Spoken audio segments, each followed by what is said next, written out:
राम राम जी। मैं नन्हे पहलवान, आप देख रहे हैं बाबा की खोटी खरी खोटी स्लो जिंदगी। मेरे साथ हैं पटना से आचार्य आनंद भाई। आनंद भाई नमस्कार। पटना के होस्ट भी थे आनंद भाई। इनके यहाँ हम रुके भी, जब हम पटना दौरे पे गए थे मैं और बाबा रामदास जी, तो आनंद भाई के हमने रात्रि विश्राम किया था। आनंद भाई बहुत अच्छे कुक, बेहतरीन कुक हैं, जो शानदार खाना बनाते हैं। बाबा जी ये आप मेरी समस्या बढ़ा रहे हैं।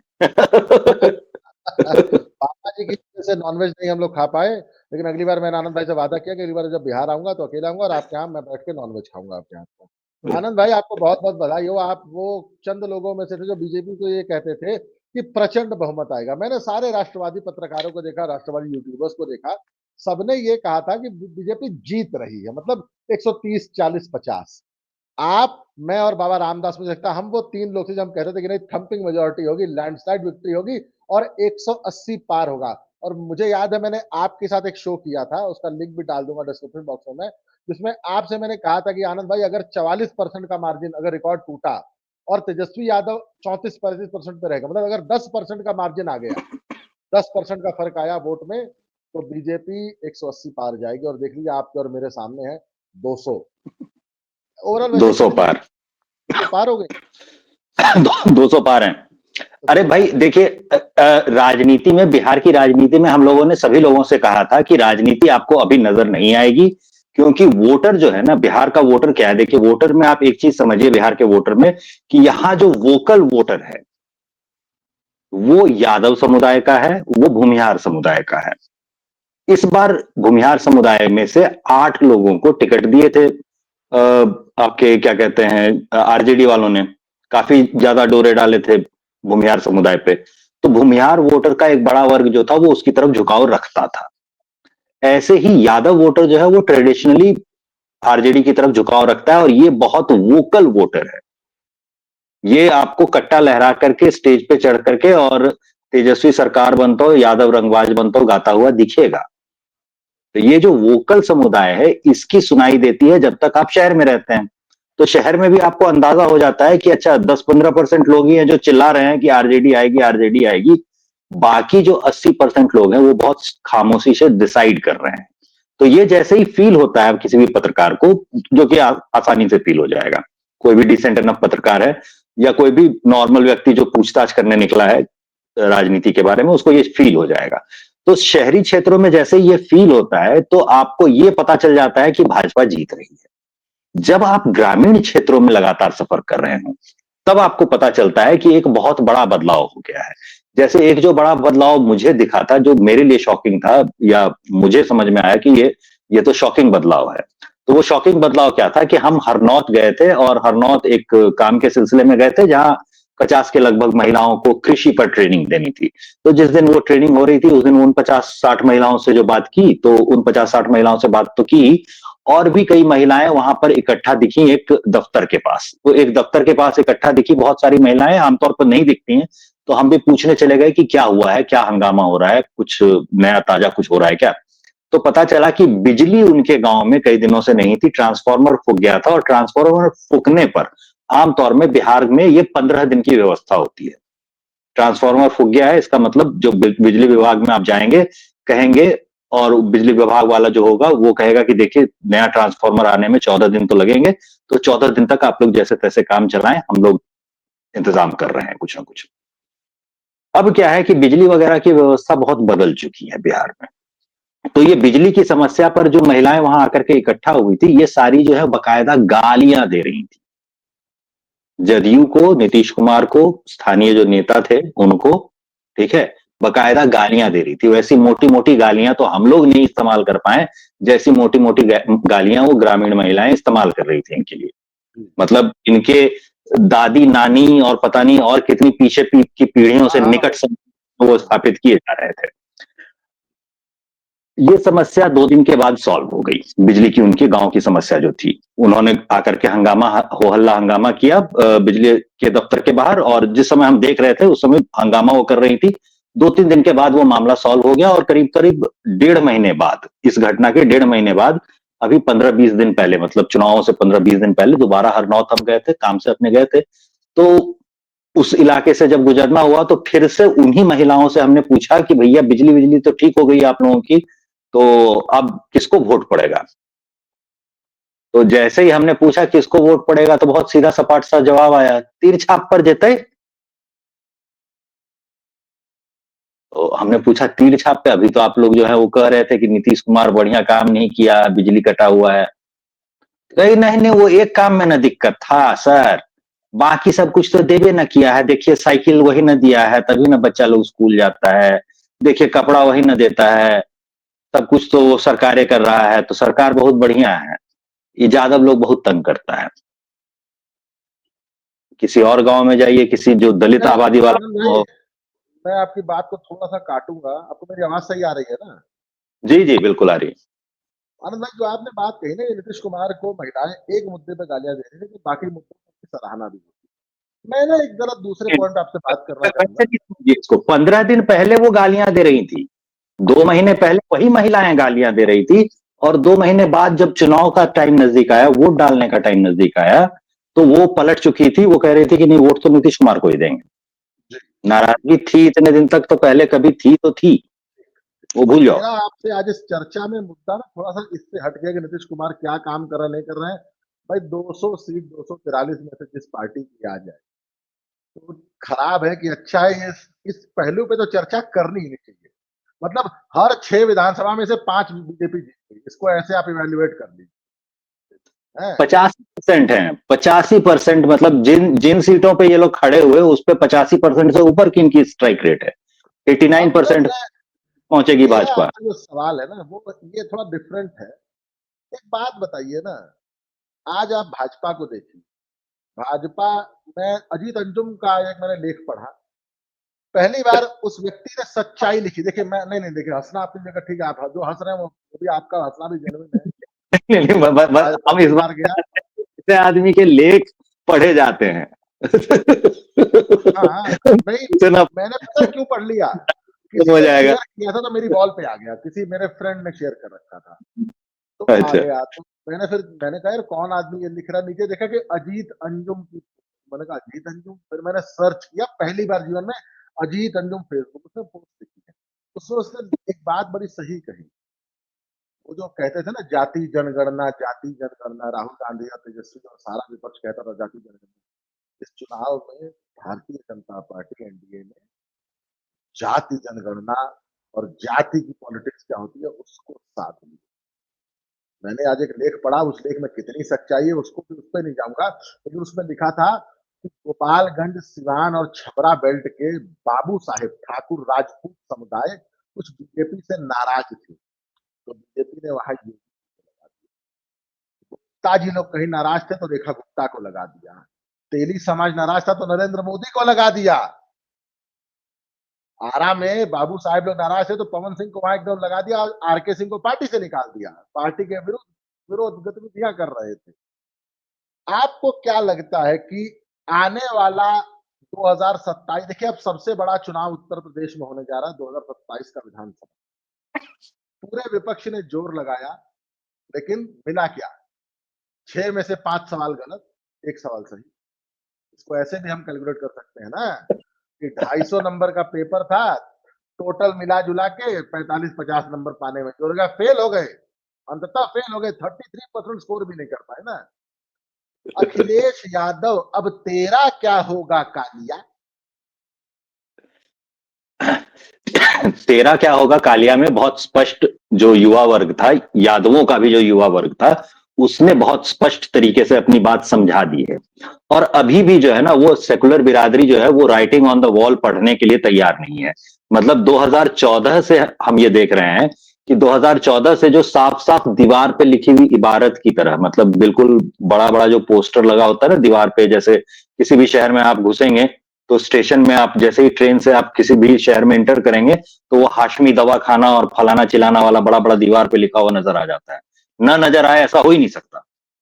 तो वैसे ही ये दीवार पे लिखा हुआ नजर आ रहा होता है, जहां पे भाजपा भाजपा वो लिखा हुआ था। और ये देखने से कई लोग जो है वो इनकार कर रहे थे, विपक्षी पार्टियां जो है वो विशेष तौर पर ऐसा कर रही थी। तो ये चीज जो है सबसे पहले तो उनको सुधारनी पड़ेगी। जो साफ साफ सामने लिखा हुआ नजर आ रहा है, जो सामने होता हुआ नजर आ रहा है, पहले तो उसको स्वीकार करना शुरू करो। अभी जैसे देखिए कि यहाँ पे कहा क्या जा रहा है कहा यह जा रहा है कि भाई इसके वोट नहीं आए, उसके वोट नहीं आए, ये तो जीत नहीं है, ये हार है, ईवीएम हैक हो गया, चुनाव आयोग की जीत है, ये फलाना चलाना ढिमकाना, ये सब तो वोटिंग परसेंटेज वगैरह को लेकर के ये सब बातें की जा रही है। तो इसमें देखिए आपकी 101 सीटों पर भाजपा लड़ी थी और 143 के लगभग सीटों पर लड़ रही थी आरजेडी। तो 40 सीटों का अंतर था ना भाई। तो 100 लोगों के लिए अगर आप 5 पैकेट खाना लेकर के आते हैं, 10 लोगों का खाना हो जाता है 5 पैकेट खाने में, तो अगर आपको 15 लोगों को खाना खिलाना है तो आप 7 पैकेट लेके जाएंगे कि 3 पैकेट लेके जाएंगे? जाहिर सी बात है कि 5 से ज्यादा की जरूरत होगी, 7 लेके जाएंगे। कोई रॉकेट साइंस नहीं चाहिए इसके लिए। तो यहां जो वोटिंग परसेंटेज आप देख रहे हैं, तो 29% के लगभग जो वोट आरजेडी को आए हैं, वो 143 सीटों पर लड़ने पे आए हैं। पिछली बार से कहीं ज्यादा सीटों पर वो चुनाव लड़ रही है और उसके बाद इतने परसेंटेज आए हैं। उनका परसेंटेज बढ़ा नहीं है, उनका परसेंटेज घटा है। उनका कोर वोटर अब उन्हें वोट नहीं दे रहा। अगर कोर वोटर वोट दे रहा होता तो आप बताइए कि खेसारी लाल यादव कैसे हार गया भाई। खेसारी लाल तो भाई भोजपुरी सिंगर भी हैं, नाम में यादव भी है, सब कुछ है उनके पास। तो एकदम सही कहा आपने, छपरा खांटी यादव बेल्ट। अच्छा, एक बात बताऊं आनंद भाई, मैं आपकी बात काट रहा हूँ, अच्छा नहीं लगता किसी की बात काटना, लेकिन मुझे बीच में बातें याद आ जाती हैं। मैं आपने अनुपम मिश्रा सर को तो सुना होगा ना, इलाहाबाद वाले, प्रयागराज वाले। उन्होंने हम्म, कल एक वीडियो बनाई कि उस वीडियो का सार ये था कि अब राजा का बेटा राजा नहीं। राहुल गांधी 80, 90, 100 चुनाव हार गए, मुझे उससे फर्क नहीं पड़ता। राहुल गांधी अपने आप को पता है एंटाइटल्ड युवराज मानता है, क्योंकि मेरी नानी प्रधानमंत्री थी, उनके पापा प्रधानमंत्री थे, मेरे पापा प्रधानमंत्री हैं, तो मैं प्रधानमंत्री बनूंगा। ये मुझे प्रॉब्लम आरजेडी के साथ है। चाहिए। यही सेम प्रॉब्लम अखिलेश यादव के साथ है। मैं आपको छोटा सा किस्सा सुनाता हूँ। मैं मुगल सराय में रेलवे में नौकरी करता हूँ, पंडित दीनदयाल उपाध्याय नगर। जब मैं 2013 में वहां ज्वाइन किया था और 17 तक वहां लगातार रहा 4 साल, उसके बाद तो फिर नौकरी पोस्ट होते हुए थोड़ा सा मजे वाली नौकरी की। तो आप इस बात को जानकर हैरान होंगे कि शिवपाल यादव हर महीने चंदौली विजिट करता था, हर महीने, जब सत्ता में थे। और कोर वोटर, जिला अध्यक्ष लेकर मंडल अध्यक्ष, बूथ अध्यक्ष, ऐसे लोगों को बुला के मीटिंग करता था, मतलब। और सिर्फ चंदौली नहीं करता था, 80 के 80 जिले करता। वो आदमी हर दूसरे तीसरे महीने चंदौली पहुंचा रहता। पार्टी का उत्तराधिकारी उसको बनना चाहिए, लेकिन मुलायम सिंह यादव ने जीवन में एक गलती की, अखिलेश यादव को मुख्यमंत्री, और अखिलेश यादव पार्टी को ले डूबे। वो पार्टी जो मेजोरिटी में आके सत्ता में आई थी 2012 में, 2017 में, 2022 में, 2019 में, 2014 में, उसका क्या हश्र हुआ हमने देखा है। आज सबसे ज्यादा दिक्कत विपक्ष में अगर किसी को होने जा रही तो उसका नाम है अखिलेश यादव। उत्तर प्रदेश जैसा स्टेट 2024 का लोग कहते हैं लोकसभा हारे, उसके लिए मैं नरेंद्र मोदी को मानता हूँ। उसके लिए नरेंद्र मोदी जिम्मेदार थे। 400 का नारा न देते और कहते अब की बार तो बड़ी मुश्किल से 272 पार। अगर वो ये नारा दे देते ना, अब की बार जोर लगा के 300 पार, तो मैं आपको बताना तब 400 आ गए, तब 400 आ जाते। उन्होंने 400 का नारा दिया ना, तो वोटर, सपोर्टर, कार्यकर्ता सब घर बैठे हुए थे, कैंडिडेट घर बैठा हुआ था, मोदी जी कह देना 400 तो 400 आई। लेकिन इस बार बिहार में मैंने देखा, आनंद भाई, मैं आपके साथ घूमा भी था, पटना और उसके अगल बगल के इलाकों। आप वो जिस गांव में, लेकिन इस गांव में बता रहे थे कि गांव में नाली की थोड़ी दिक्कत है, खड़कने की प्रॉब्लम है वहां, लेकिन लोगों ने एक बात कहा था कि आज हमारी डिमांड है अंडरग्राउंड सीवर करो हमारे गांव में, ऊपर नाली हमें नहीं चाहिए। कहते अखिलेश तेजस्वी यादव के बाप के जमाने में हमारी एक डिमांड होती थी कि भैया हमारी जान बख्श दो। डिमांड कैसे बदली लोगों। बिहार के गांव में मैं रुका, 24 घंटा बिजली है। मैं सच बताऊं, शर्म आती है कि अरे यूपी के यार 18 घंटा मेरे गांव में बिजली आती। बिहार जैसा अति पिछड़ा स्टेट, आज तक बिहार की जो लोगों के मन में माइंडसेट था ना कि बिहार तो बहुत पिछड़ा स्टेट है। बिहार का स्टेट हाईवे, बिहार की ग्रामीण सड़कें, मुझे लगता है कि नॉर्थ इंडिया में सबसे बेस्ट होगी। उत्तर अब तो प्रदेश में तो भाई बहुत बेस्ट। अब तो भाई देखिए, राहुल गांधी की मोटरसाइकिल रैली में या फिर नरेंद्र मोदी की रैली में लालू यादव के रोड शो में, हर एक चीज में भाई। अब बिहार की सड़कें तो भाई न्यूज में सब लोगों ने देख ली हैं। तो हमारे पास इंफ्रास्ट्रक्चर कैसा है ये चीज तो अब सबको पता है। क्राइम रेट का क्या कंडीशन है वो भी सब लोग देख चुके हैं, आकर के बिहार में घूम करके देख चुके हैं आनंद क्या आनंद भाई, सब क्राइम स्थिति रेट है। का आपको बता दूं मैं, आप भी गांव से बिलोंग करते हैं, मैं भी गांव से बिलोंग करता हूँ। वो जो जमीन का झगड़ा है ना, वो जो जो जिसको पंजाबी में बट कह देते हैं या हम लोग मेढ़ कहते हैं, जैसे आपके और मेरे खेत के बीच में पड़ने वाली वो पगडंडी, उसका झगड़ा जीवन भर रहेगा जब तक ये जमीन रहेगी। और अगर जमीन का झगड़ा होगा तो सिर्फ गोली चलेगी, मर्डर होंगे, आप उसको नहीं रोक सकते। रोड पे कोई गुस्सैल स्वभाव का व्यक्ति आपसे झगड़ा कर लेगा, आप उसको चार पड़ाका मार देंगे, वो आपको चार डंडा मार देगा, एक आदमी उसमें मर सकता है। सर, क्राइम से मतलब होता है ऑर्गेनाइज्ड क्राइम। आज बिहार में ऑर्गेनाइज्ड क्राइम नाम की एक चीज है। सिर्फ एक चीज पर नकेल कसने की जरूरत है, वो शराब की इंडस्ट्री। आनंद भाई, 17 मिनट की वीडियो होने जा रही है, आपका क्लोजिंग रिमार्क, आपको क्या लगता है कि अखिलेश यादव आज खून के आंसू बहे होंगे कि नहीं? और वो सारा मीडिया, रविश कुमार जैसे लोग, भाई अजीत अंजुम ने तो एक पोस्ट लिख के अपना पंडा छुड़ा दिया। उसने एक पोस्ट लिखी, अब उसको आज गाली नहीं पड़ रही है। लेकिन रविश कुमार और अखिलेश यादव, क्या वो सारे अभय दुबे जैसे पत्रकार जो थंपिंग मेजोरिटी दे रहे थे आरजेडी और कांग्रेस को, और रविश कुमार तो टी शर्ट का कलर बता रहे थे, तो आपको क्या लगता है सर, अगले 5 साल में बिहार में इंडस्ट्री कुछ कुछ सुधार आएगा? इस बीच में पटना के कई बुद्धिजीवियों के साथ हम बैठे हुए होते थे। मतलब कथित रूप से बुद्धिजीवी होते हैं, होते तो वामपंथी हैं। तो उन वामपंथियों की जो बड़ी शिकायत थी ना वो हमने सुन ली। और वो शिकायत जो थी वो ये थी कि जाति से हट करके, जाति से इतर भी जो है लोग जो है वो मतदान किए जा रहे हैं। और उसकी वजह से जो है वो आरजेडी हारी जा रही है और इसकी वजह से वो बहुत परेशान थे। तो यहां पर देखिए हुआ क्या है कि जनता ने जाति से ऊपर उठ करके या उससे अलग हट के मतदान करना शुरू कर दिया है। इस जाति का है मतलब इसी पार्टी को वोट देगा, ये अब तय नहीं रह गया है। जो भूमिहार वोटर था उसने आरजेडी में वोट नहीं दिया है। 8 कैंडिडेट खड़े थे कांग्रेस से जो कि भूमिहार समुदाय से आते हैं, एक भी नहीं जीता, एक भी नहीं। इसकी तुलना में आप भाजपा में देखिए तो सिर्फ एक कैंडिडेट है भूमिहार जो कि नहीं जीत पाया, बाकी सारे जीत गए। तो जाति के वजह से आपके पास वोट आएंगे ये सोच लेना गलतफहमी है। आपको पार्टी या आपकी विचारधारा क्या है, आप विकास के साथ हैं या विनाश के साथ हैं, ये चीज अब जनता सोचने लगी है। सिर्फ जाति के नाम पर आपका काम चल जाएगा, ऐसा सोचना जो है राजनीतिज्ञों को बंद करना पड़ेगा। बिहार की राजनीति ने ये चीज सिखा दी है। दूसरी चीज जो सिखा दी है वो है महिला वोटर। तो माय समीकरण जो होता है वो एक दूसरा माय समीकरण भी होता है। एमवाय समीकरण का मतलब महिला और युवा भी हो सकता है। ये चीज बिहार की राजनीति ने सिखा दी है। महिला वोटर्स ने ये चीज बता दी है कि अब उनके पास अपने खुद के डिमांड्स हैं।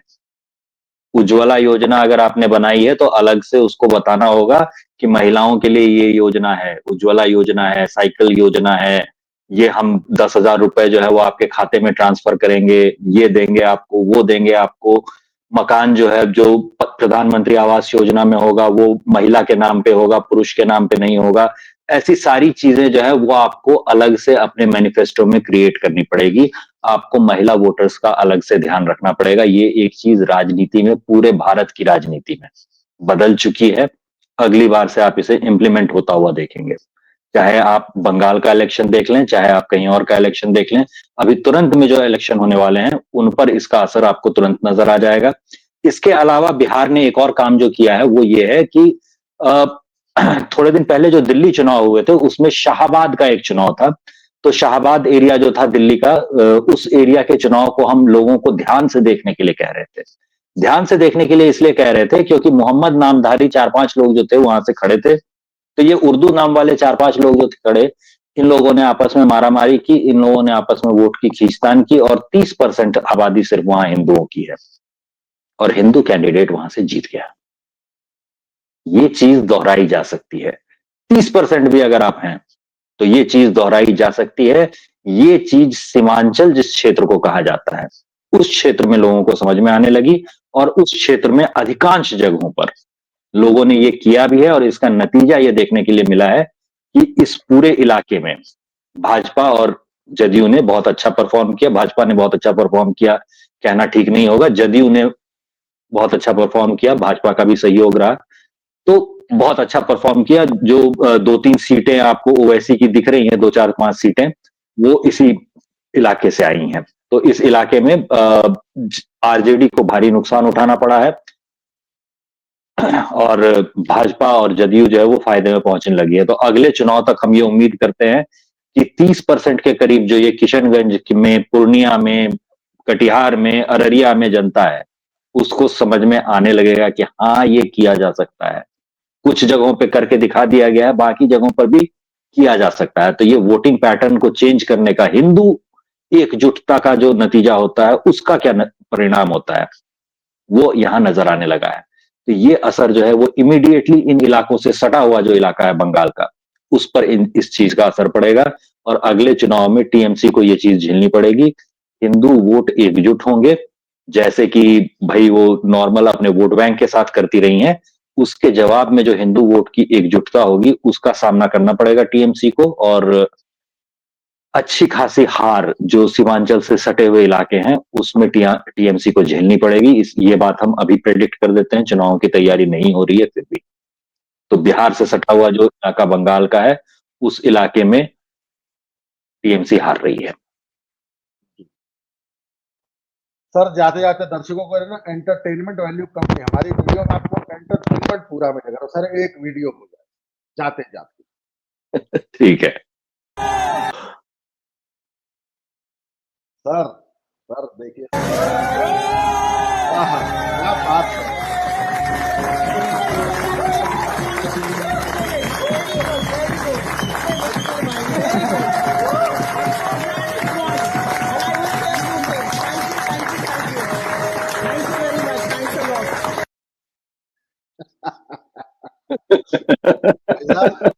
सर सर एंटरटेनमेंट कमी नहीं होनी चाहिए, चाहे कुछ हो जाए।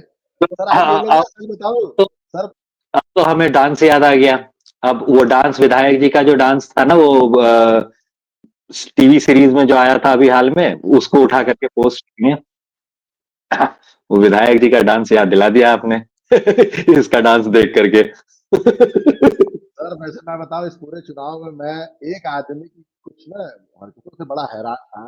कहते जब तक जीत नहीं जाऊंगा तब तक जमानत नहीं कराऊंगा, पंडाल लग गया, गुलाब जामुन बन गया। अनंत सिंह सर, सर अपने आप में सर वो आदमी कमाल है। लेकिन सर मैं बताऊं क्यों इसे कहते हैं सर कॉन्फिडेंस। उस आदमी ने जमीन पे काम किया, उसको पता है कि मुझे वोट मिलेगा। बड़े माफिया है सर, अनंत प्रधानमंत्री से सिंह बड़े का, माफिया है। आपकी बात पे अनंत सिंह का ही डायलॉग याद आ गया। जेल हमरा देखल है, 5 गो एफआईआर किए तो 25 गो और करोगे जेल हमरा सही बात देखल है। ठीक है है आनंद भाई, आपने समय उसके लिए बहुत बहुत धन्यवाद। अखिलेश यादव अब जाग जाओ। अब एमवाई समीकरण महिला और युवा भी हो सकते हैं, और जात के नाम पे बहुत दिन वोट अब मिलेगा नहीं। और सर बिहार ने एक चीज सिखाई कि अगर मुसलमान कैंडिडेट दे दिया ओवैसी में ना, तो वैसे मुसलमान वहां जिता दे अपने इलाके। अधीर रंजन चौधरी, यूसुफ पठान इसका एग्जाम्पल है।